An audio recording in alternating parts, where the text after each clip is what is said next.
தெரியுதா ரொம்ப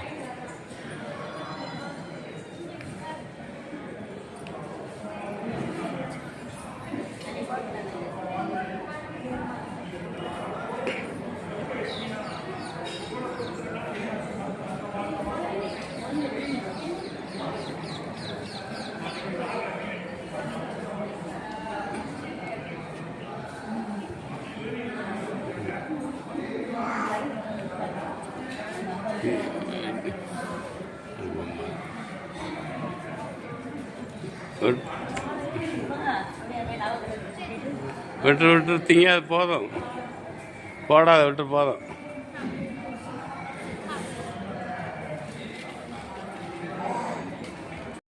ஃப்ரெண்ட்ஸ், அந்த குட்டி பூனைக்காக நான் வெளியில் போய் பாருங்க ஒரு பால் பாக்கெட் வாங்கிட்டு அதுக்கு ஒரு வட்டையை வாங்கிட்டு வந்துட்டேன். சில்வரில் தேடி பார்த்தேன், கிடைக்கல, சரியாக டயம் ஆகுது. அடுத்து நெக்ஸ்ட்டு வரச்சு அதுக்கு சில்வர் டப்பா கூட வாங்கிடுவோம். இப்போதைக்கு பிளாஸ்டிக் ஒரு பவுல் வாங்கிட்டு பால் பாக்கெட் வாங்கியிருக்கேன்.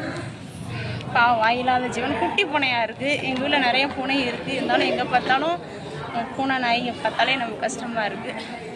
அதையும் வாங்கி வச்சுட்டு பால் ஊற்றி வச்சிருக்கோம் ஃப்ரெண்ட்ஸ். ஓகே, பாய். குட்டி பூனை அவ்வளோ அழகாக இருக்குது, பாவம்.